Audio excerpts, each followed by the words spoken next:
नमस्कार साथियों। जब बुधवार को प्रधानमंत्री मोदी दरभंगा पहुंचे और दरभंगा एम्स के शिलान्यास के मौके पर मुख्यमंत्री नीतीश कुमार ने अपना भाषण समाप्त कर जब वे अपनी कुर्सी की ओर जा रहे थे, तभी एक बार फिर नीतीश कुमार मोदी का पैर छूना चाह रहे थे। तभी प्रधानमंत्री मोदी ने उनको रोक लिया और फिर उन्हें अपनी कुर्सी पर बैठा दिया। ये तमाम तस्वीरें नीतीश कुमार की जो एक पुरानी छवि रही है, जिसमें वे अपने तेवर में, अपनी एक राजनीतिक ठसक में काम करने वाले मुख्यमंत्री रहे हैं, राजनेता रहे हैं, उस छवि से ये तस्वीरें मैच नहीं करती हैं। उस छवि से ये तस्वीरें बेमेल लगती हैं। और अब यह कहा जाने लगा है कि आखिर क्या वजह है कि बार बार नीतीश कुमार, कभी प्रधानमंत्री मोदी तो कभी बीजेपी के नेता या कभी किसी इंजीनियर या किसी आईएएस अधिकारी के पैर छूने के लिए आतुर हो जाते हैं। आपको याद होगा कि लोकसभा चुनाव के दौरान भी एक रैली में नीतीश कुमार ने प्रधानमंत्री मोदी के पैर छूने की कोशिश की थी। उसके बाद 4 जून को जब लोकसभा चुनाव परिणाम आए, उसके बाद एनडीए के संसदीय दल की मीटिंग के दौरान भी अपना भाषण समाप्त कर नीतीश कुमार जब अपनी कुर्सी की ओर बढ़ रहे थे, तभी वे प्रधानमंत्री मोदी के पैर की तरफ झुके। उस समय भी मोदी ने उनको रोक लिया था। तो ऐसा 3 बार हो चुका है कि नीतीश कुमार ने विभिन्न मौकों पर मोदी के पैर छूने की कोशिश की हो।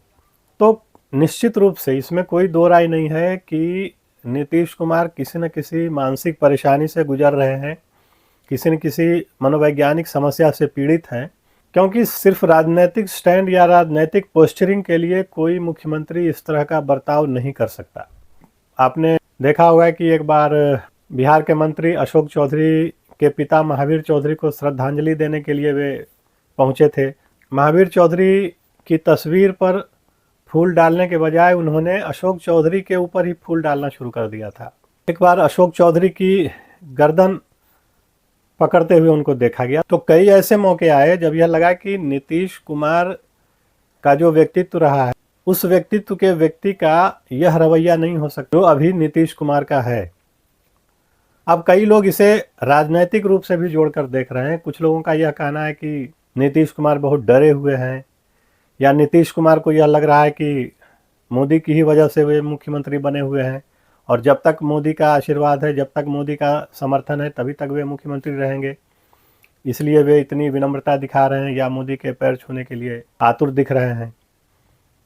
कुछ लोगों का यह कहना है कि नीतीश कुमार इसलिए डरे हुए हो सकते हैं कि उनकी कोई कमजोरी का भान बीजेपी को हो, किसी घोटाले या सत्ता जाने का डर नीतीश को हो सकता है। लेकिन इन सब से इतर मेरा यह मानना है कि ये राजनीतिक कारण अपनी जगह हो सकते हैं, और ऐसा संभव है कि नीतीश कुमार में एक असुरक्षा का भाव हो। ऐसा संभव है कि नीतीश कुमार को किसी मामले में फंसने का डर हो। लेकिन इन सबसे बड़ा मामला यह है कि नीतीश कुमार ने जिस तरह की पॉलिटिक्स की, लालू यादव से अलग होने के बाद 1994-95 से जिस तरह की राजनीति की, और खास करके समता पार्टी के गठन के बाद 1995 में जब पहली बार समता पार्टी चुनावी मैदान में उतरी, तो समता पार्टी को सिर्फ 7 सीटें मिली थी, और उसके बाद से ही बीजेपी के साथ समता पार्टी का गठबंधन हुआ। और तब से कहें कि नीतीश कुमार ने जो भी स्क्रिप्ट लिखी या नीतीश कुमार जो भी चाहते थे, उस तरह से वे कर पाए। जब केंद्र में एनडीए की सत्ता रही तो वे केंद्र में मंत्री रहे, जब बिहार में एनडीए की सरकार आई तो वे बिहार में मुख्यमंत्री बन गए। यानी हमेशा सत्ता में रहे, जैसे चाहा वैसे राजनीति को घुमाया। 1998 में केंद्र में मंत्री बन गए, 1999 में जब अटल बिहारी वाजपेयी की सरकार आई तो फिर मंत्री बने। 2000 के बिहार विधानसभा चुनाव के बाद ऐसी स्थिति बनी कि वे मुख्यमंत्री बन सकते थे, तो वे मुख्यमंत्री बन गए। हालांकि सिर्फ 7 दिन बाद ही बहुमत नहीं जुटा पाने के कारण उन्हें इस्तीफा देना पड़ा, लेकिन फिर चंद महीने के बाद ही फिर केंद्र की सत्ता में आ गए। उसके बाद रेल मंत्री बने, 2004 तक रेल मंत्री रहे। फिर 2005 में जब बिहार में पूर्ण बहुमत एनडीए को आ गया तो बिहार में मुख्यमंत्री बन गए। यानी नीतीश कुमार बिहार में लालू के विकल्प का प्रमुख चेहरा बन गए, लालू राबड़ी की सत्ता जाने के बाद वे मुख्यमंत्री बने ही रहे। तो कहने का मतलब यह कि नीतीश कुमार ने जैसे चाहा वैसे सत्ता पर काबिज रहे, चाहे वह केंद्र की सत्ता हो या बिहार की सत्ता हो।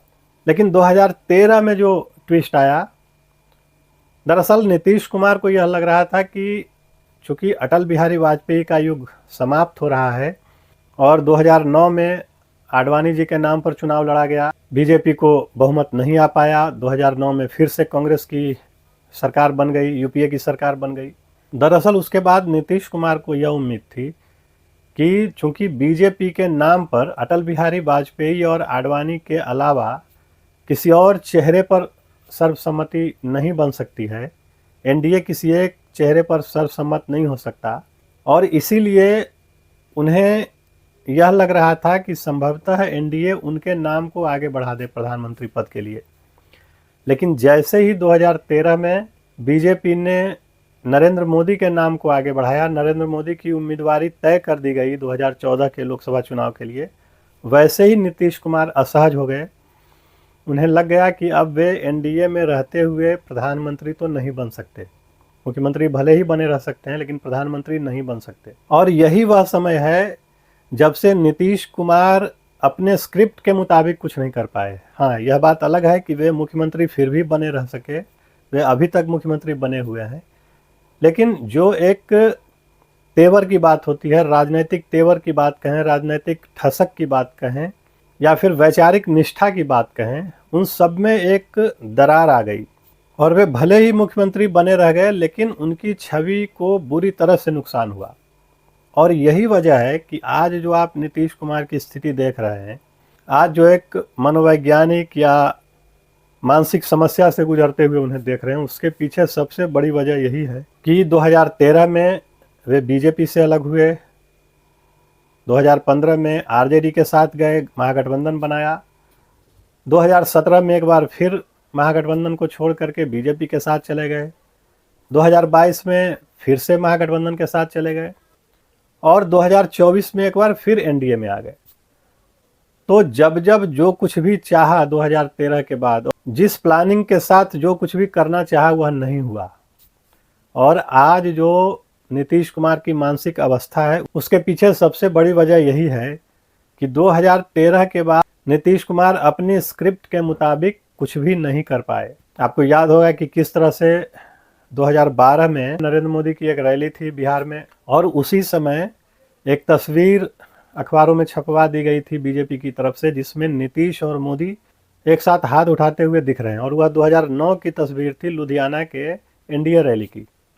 और उस तस्वीर से नीतीश इतने खफा हुए कि उन्होंने जो बीजेपी को रात्रि भोज दिया हुआ था उसको कैंसिल कर दिया। तो आप समझें कि वह नीतीश कुमार जिसने 2012 में एक तस्वीर की वजह से बीजेपी को दिए गए रात्रि भोज को स्थगित कर दिया, वह नीतीश कुमार जो मोदी के प्रधानमंत्री बनने पर नैतिक रूप से इस्तीफा देकर जीतन राम मांझी को मुख्यमंत्री बना देते हैं, वह नीतीश कुमार अगर आज प्रधानमंत्री मोदी के पैर छूने को आतुर दिखते हैं तो यह कोई सहज स्वाभाविक मामला नहीं है। यह निश्चित रूप से किसी न किसी मनोवैज्ञानिक समस्या, किसी न किसी मानसिक दबाव की वजह से है। तो जो व्यक्ति इस तरह के मानसिक गठन का हो कि वह हमेशा से नपा तुला बोलता हो, नपे तुले अंदाज में व्यवहार करता हो, नपे तुले अंदाज में एक अपने व्यक्तित्व को सामने रखता हो, एक ठसक के साथ राजनीति करता हो, एक तेवर उसके व्यवहार में हो, वह व्यक्ति अगर इतना ढीला ढाला, इतना अगर वो पिलपिला दिख रहा हो, इतना अगर वो ढीला ढाला दिख रहा हो, तो निश्चित रूप से यह किसी न किसी समस्या की वजह से है। यह कोई राजनैतिक स्टैंड नहीं है। और इसके पीछे सबसे बड़ी वजह यह है कि नीतीश कुमार अपनी छवि को लेकर बहुत ही सचेत रहे हैं। अखबार में क्या छपना चाहिए, मीडिया में कौन सी बात जानी चाहिए, कौन सी बात नहीं जानी चाहिए, कौन सा बयान किस नेता से दिलवाना चाहिए, इन सब के मास्टर रहे नीतीश कुमार। लेकिन 2013 के बाद जिस तरह की राजनीति देश में हुई और जिस तरह से उनकी प्लानिंग असफल हुई, उसने उनके मन पर गहरा आघात किया। चाहे मोदी को प्रधानमंत्री बनने से रोकने की बात हो या फिर 2015 में भले उनका गठबंधन लालू के साथ हो गया और सरकार में भी वे आ गए, लेकिन जिस तरह से 115 सीटों से महज 70 सीटों पर नीतीश कुमार सिमट गए 2015 में, और अगले चुनाव में 2020 में 70 से नीचे जाकर 43 पर ठहर गए, इन सब का भी एक बड़ा असर हुआ। तो मुख्यमंत्री भले ही वे बन जाएं, लेकिन उनमें एक तरह की आत्मग्लानि रही, एक तरह का कहें अपराध बोध रहा इन सभी घटनाक्रमों को लेकर के। जिस तरह से बार बार उन्होंने कभी एनडीए का दामन थामा तो कभी महागठबंधन का दामन थामा, मोदी को प्रधानमंत्री बनने से रोकना चाहा, वैसा नहीं हो पाया, खुद प्रधानमंत्री बनना चाहा, वह संभव नहीं हो पाया। और आप देख लें कि 2022 में जब से नीतीश कुमार बीजेपी से अलग हुए, तब से लेके और जनवरी फरवरी 2024 तक एड़ी चोटी का जोर लगा दिया विपक्ष को एकजुट करने के लिए। जो यह इंडी गठबंधन है, यह नीतीश कुमार की ही परिकल्पना रही। तो इस तरह के तमाम प्रयास नीतीश कुमार करते रहे, केजरीवाल से लेके, वाम दलों से लेके, कांग्रेस से लेके आरजेडी तक, सबको एक मंच पर लाने की कोशिश की। और वह जब सफल नहीं हुआ, यह अंतिम प्रयास भी जब सफल नहीं हुआ, तब नीतीश कुमार बिल्कुल मानसिक तौर पर हार गए, और हारने के बाद एक बार फिर से बीजेपी के साथ आ गए। तो वह व्यक्ति जो अपनी छवि को लेकर इतना सचेत रहा हो, वह व्यक्ति जो एक राजनीतिक ठसक और राजनीतिक तेवर के साथ राजनीति करता रहा हो, उस व्यक्ति पर पलटी मार होने का टैग लग जाए, वह व्यक्ति पलटू राम कहलाने लगे, इन सब को लेकर उनके मन में एक आत्मग्लानि का भाव है, एक अपराध बोध का भाव है, एक पश्चाताप का भाव है। और यही वजह है कि इन सब ने मिलकर नीतीश कुमार की मानसिक अवस्था को कमजोर किया है। और आज जो आप इस तरह की चीजें देख रहे हैं, एक जो मानसिक विक्षेप देख रहे हैं कि कभी मोदी के पैर छूने की कोशिश करना, तो कभी किसी और नेता के पैर छूने की कोशिश करना, कभी किसी अधिकारी के पैर छूने की कोशिश करना, कभी कुछ बोल देना। आपने विधानसभा में किस तरह से उन्होंने जनसंख्या नियंत्रण को लेकर के जो महिलाओं के संदर्भ में बयान दिया था, वह बयान अपने आप में आश्चर्यजनक बयान था।